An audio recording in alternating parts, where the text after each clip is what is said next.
Muy buenos días con todos.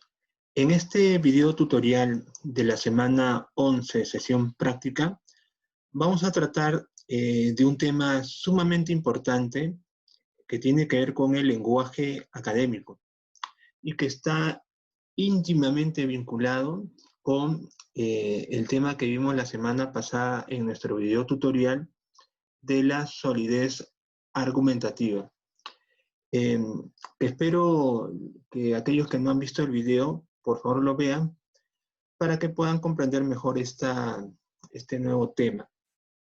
Bien, eh, entonces empecemos. ¿Qué es el lenguaje académico? ¿Y qué se entiende por esto? ¿Y por qué sería importante para nuestro ensayo e incluso para la defensa de nuestro ensayo que vamos a tener, la defensa oral? ¿Eh?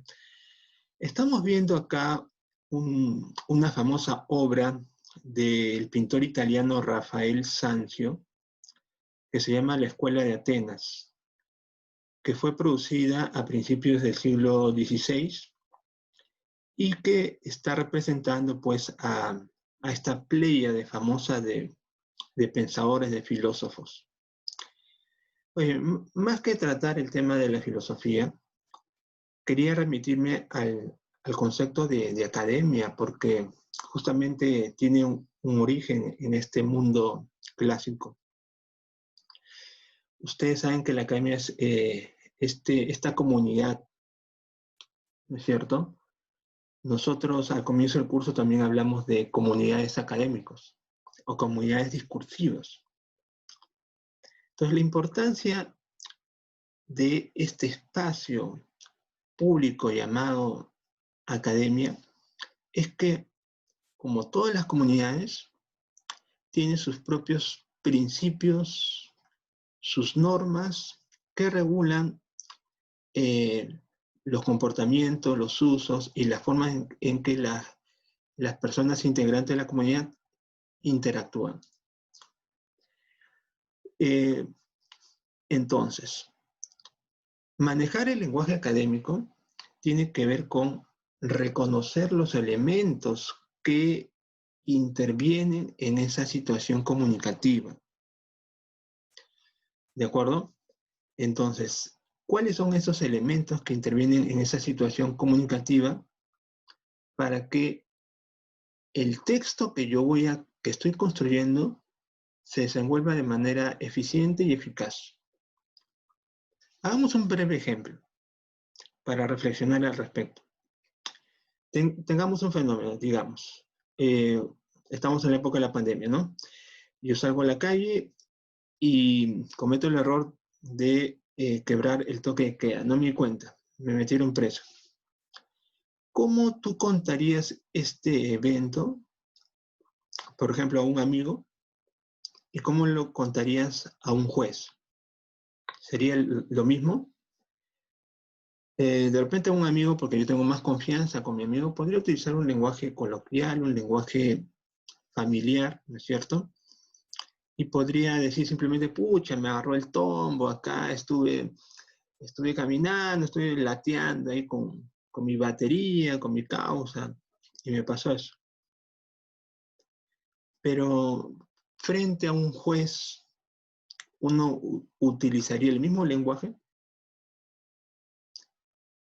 Pucha, me pasó esto. Lo correcto sería, en primer lugar, señor juez, ¿no? Estuve caminando, o sea, utilizaría otro lenguaje porque estoy en otra situación, es otra comunidad, ¿no? La comunidad del juzgado, ¿no es cierto?, de la sala, de la audiencia. Eso hacemos siempre nosotros.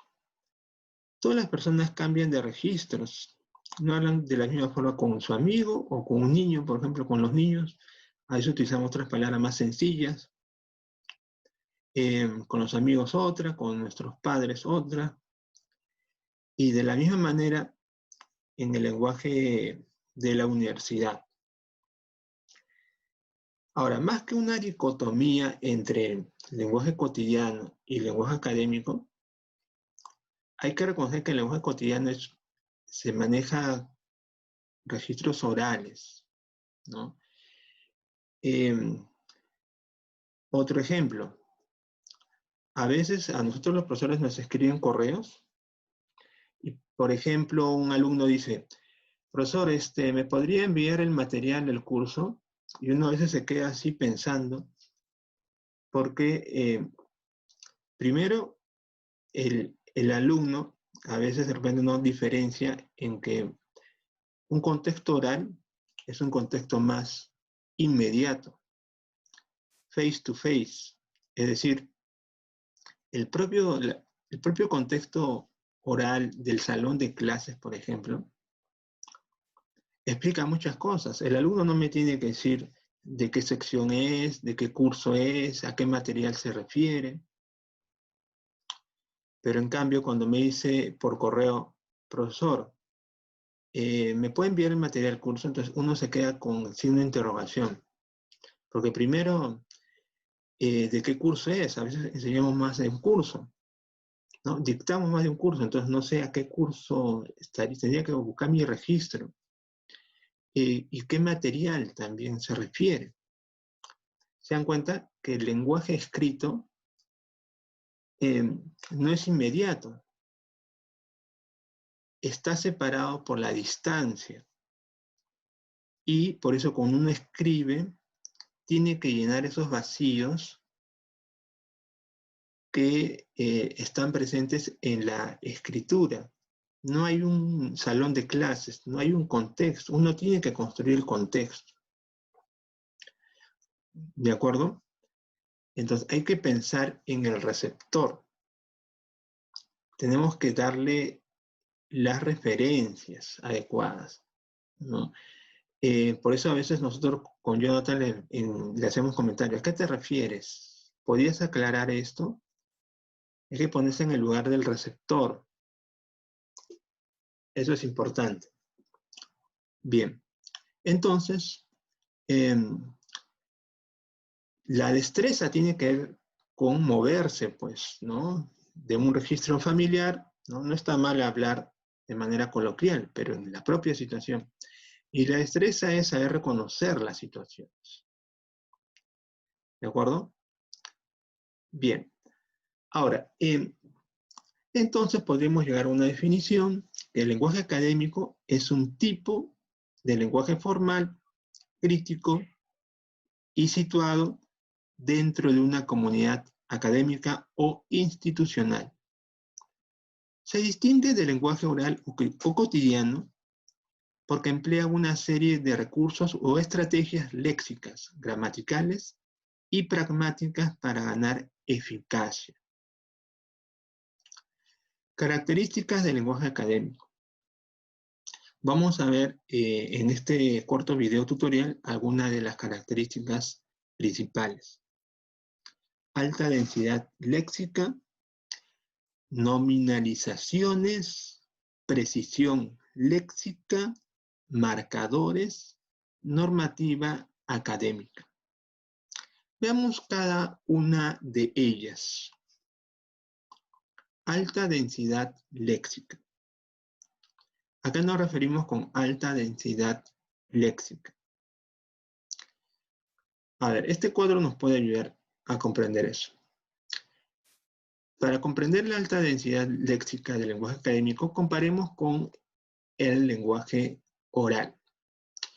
El lenguaje oral estaría caracterizado por una baja densidad léxica,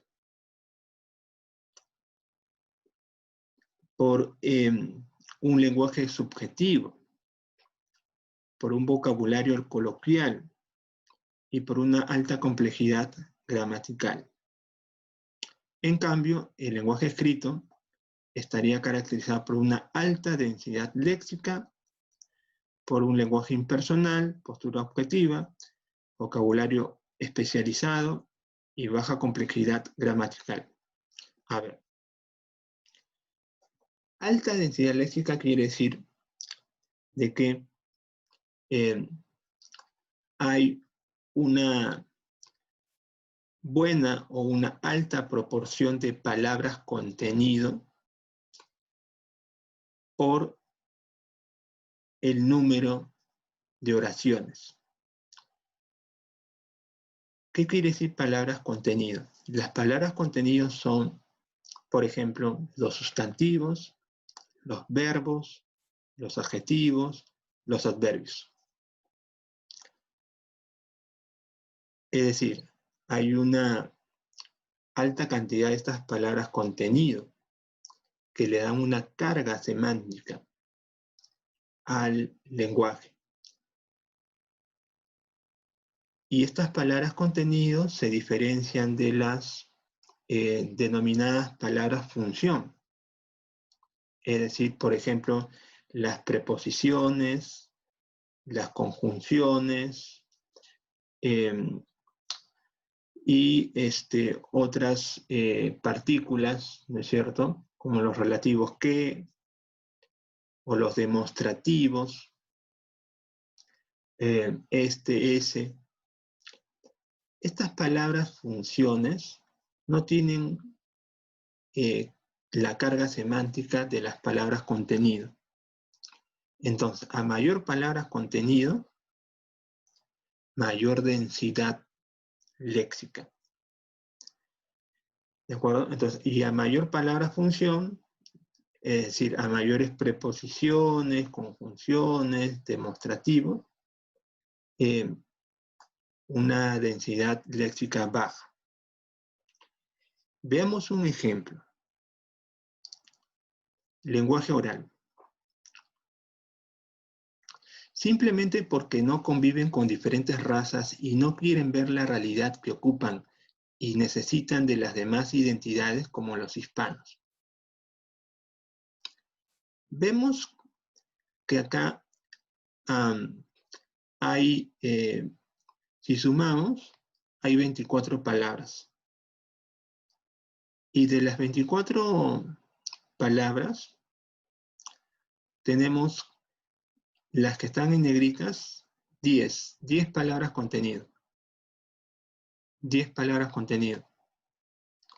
Ya simplemente conviven diferentes razas, no quieren, la realidad ocupa. Las otras, por ejemplo, las conjunciones y palabra función, que se repiten 2 veces, le están dando una complejidad gramatical, porque acá no hay una oración, sino hay 2. Simplemente porque no conviven y no quieren. Entonces, le están dando una complejidad gramatical, pero hay una baja densidad léxica, es decir, 41%. En cambio, el gesticulador de Rodolfo Usigli indudablemente representa la decepción y el engaño que frecuentemente ocurre en el sistema político de México. Acá, a diferencia de la construcción oral, hay solamente una oración principal y una subordinada, pero hay mayor densidad léxica. Las palabras en negrita, las palabras contenido, ¿no? Los verbos, los sustantivos, suman 12 por sobre 21, sobre el total de palabras, 21. Quedaría un 57%. Bien, entonces vemos pues esa diferencia, ¿no? Continuamos. Nominalización. Ejemplo. Las difíciles condiciones sociales creadas por la industrialización llevaron a algunos intelectuales y obreros a criticar el nuevo modelo de organización económica y social.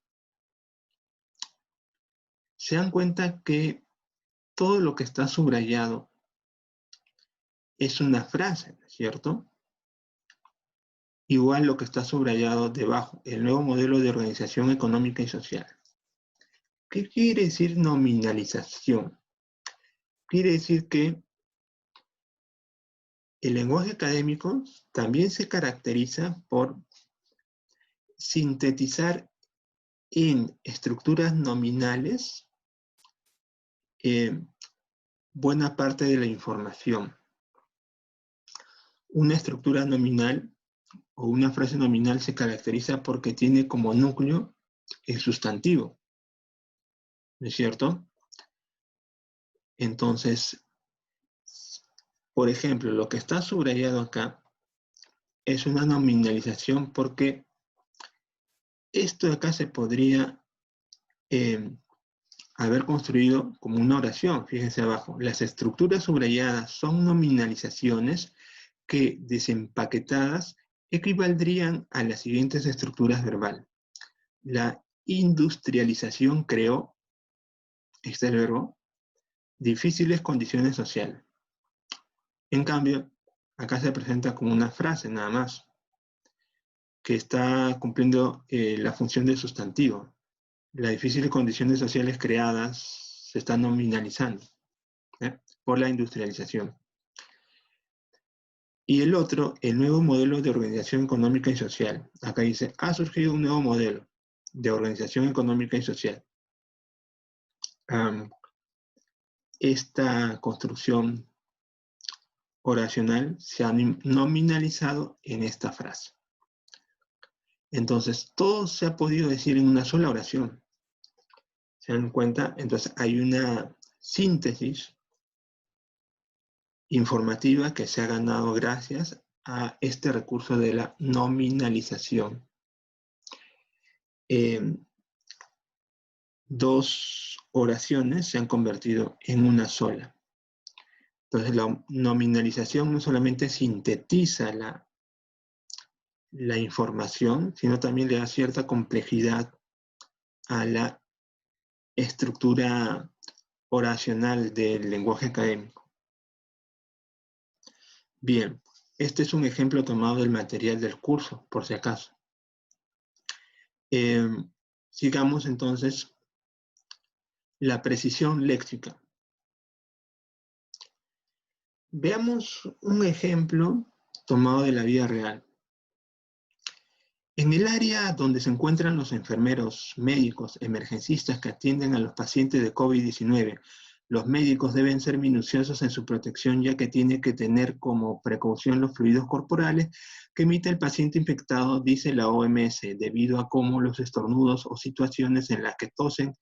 Estas precauciones son por si el paciente está infectado. Por ello, en su traje biomédico tiene que estar diseñado tomado estas medidas, teniendo que incluir delantales, batas o monos de una sola pieza, guantes, mascarillas, equipamiento respiratorio, respiradores y gafas protectoras. ¿Qué les parece? Se dan cuenta que hay varias faltas de puntuación, ¿no?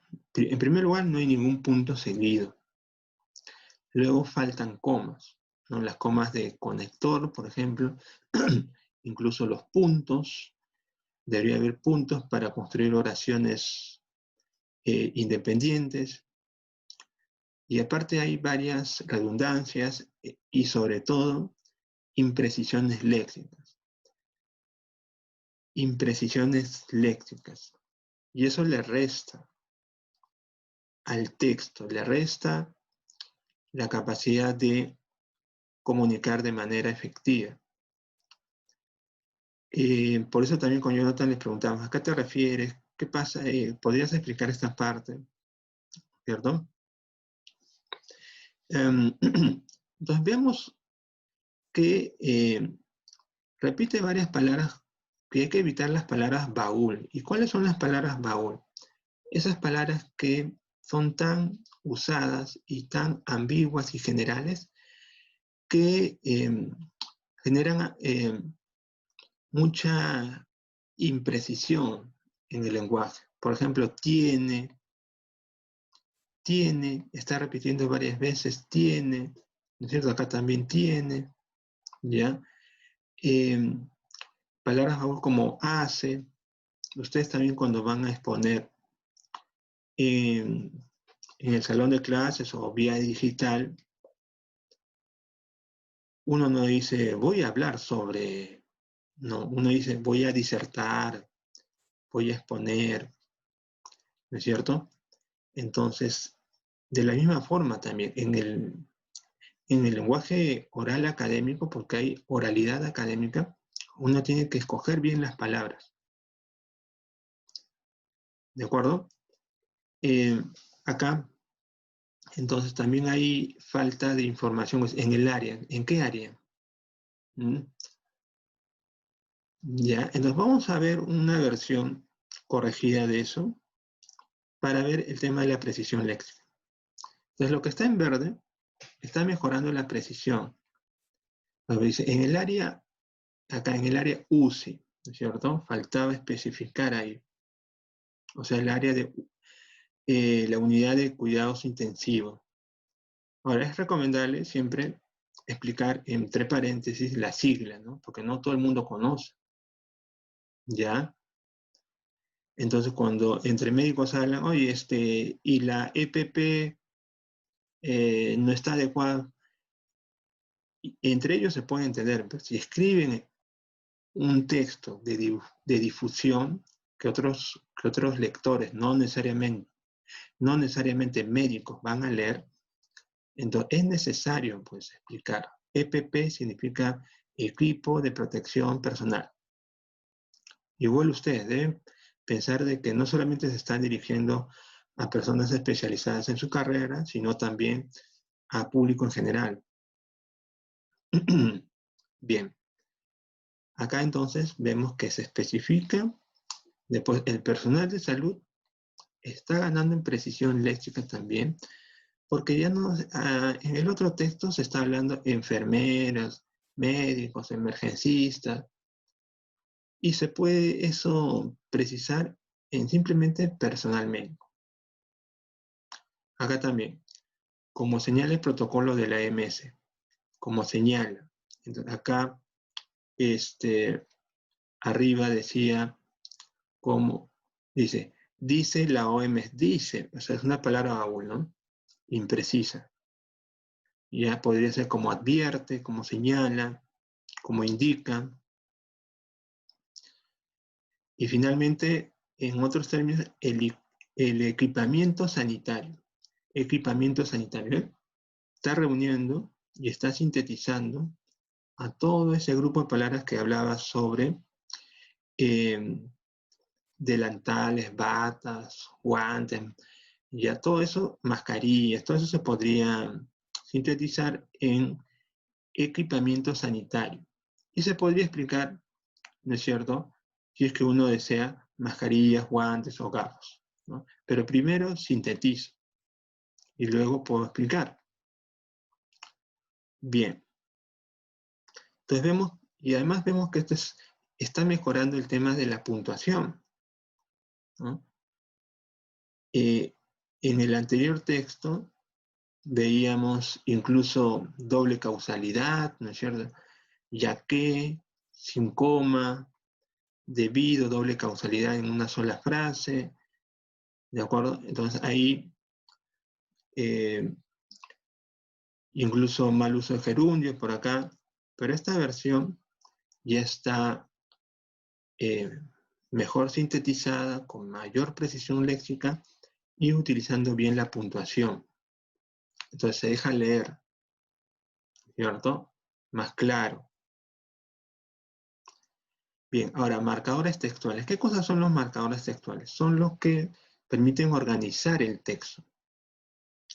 Organizar en torno a, puede ser el orden o también la jerarquía. Veamos, con el mismo ejemplo, lo que está en rojo.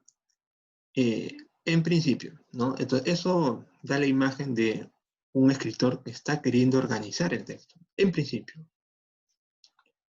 Por un lado. Por otro lado. En conclusión, estoy organizando el texto, ¿no? ¿De acuerdo? Le estoy indicando a mi lector que hay diferencias. Acá también, en lo que está en rojo, en otros términos, estoy dando la imagen que quiero aclarar, ¿no? Quiero explicar. No se olviden que los conectores son muy importantes, ¿no? Controles causalidad, de aclaración, de ejemplificación. Eso le da un orden y además cohesión al texto.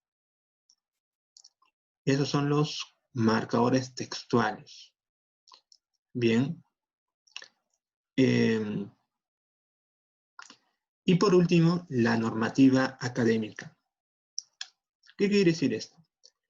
Más allá de respetar la ortografía, que es básico, ¿no es cierto? Quiere decir de que hay algunos elementos muy singulares del lenguaje en la vida universitaria. Y tiene que ver que hay algunos temas normativos que se utilizan bastante en la vida académica. Por ejemplo, y sobre todo, el tema de las comillas o las referencias. ¿Ya? En el lenguaje escrito informal no se suele citar, pero en el lenguaje académico es vital, es crucial.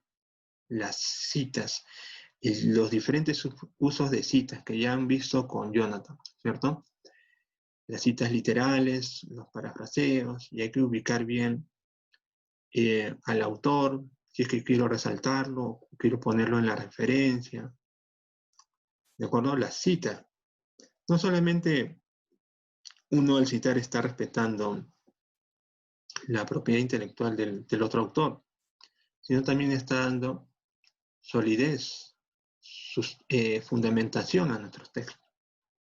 Las comillas son por eso un signo del lenguaje académico con la referencia parentética. Pero hay otros como, por ejemplo, como en el material se señala, el uso de los guiones, el uso de también de las referencias, por ejemplo, bibliográficas hacia el final, ¿cierto? El uso de, por ejemplo, de algunos signos que se utilizan bastante en el lenguaje académico, como los dos puntos, ¿cierto? Los dos puntos no son muy utilizados en el lenguaje escrito informal. Los espaciados también son importantes, el tipo de letra es importante, la estructura del texto, ¿cierto? El uso de declarado de lenguaje especializado, ¿no? A veces el lenguaje técnico, ¿no? Los conceptos, ¿no? Esa es como la llamada jerga de las disciplinas. Bien, entonces hay una serie de elementos que por la brevedad de este video no podemos señalar, pero espero pues que revisen. Yo solamente he puesto 5, pero les voy a mostrar que en el material del curso ustedes pueden revisar algunos elementos más. ¿De acuerdo? Ya para terminar. En el material del curso se señalan como 8. Ya acá está la normativa académica que hemos visto, pero también hay otros como procesos de comprensión de palabras, pasar, ¿de acuerdo? El tema de la voz activa, la pasivización, la adjetivización, por ejemplo, ¿ya? Están los marcadores textuales, agentes abstractos, por ejemplo, ¿ya? Bien, yo les invito por favor a revisar el material. En la página 139 ustedes van a encontrar algunos fragmentos que son de los propios alumnos de siglos pasados, que serían como ejemplos que reúnen las características que estamos viendo del lenguaje académico. Bien, entonces ustedes por favor vean, asimilen el ejemplo y finalmente tienen una especie de guía para que ustedes reconozcan si es que están utilizando apropiadamente las características del lenguaje académico. Por ejemplo, esta es una dinámica bastante interesante que sería bueno que lo apliquen para sus propios ensayos. Dice, Por ejemplo, ya cierra el documento que estás trabajando, ábrelo nuevamente y vuélvelo a leer. Pero ahora desde la posición de lector y no de autor.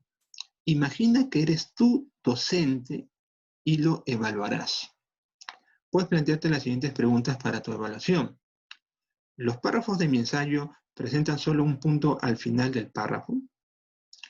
¿Estoy abusando del nexo que en mi redacción o de las conjunciones y, por ejemplo, ¿no? Y? ¿He incorporado marcadores textuales para organizar mis ideas? ¿Estoy incorporando léxico especializado relacionado con el tema de mi trabajo? ¿He evitado palabras bagules como cosa o verbos generales como dar o hacer? ¿Reconozco los distintos mecanismos de producción léxica, académica, descritos líneas arriba? Pues bien, todo eso me parece, queridos estudiantes, que va a mejorar de una manera significativa su texto.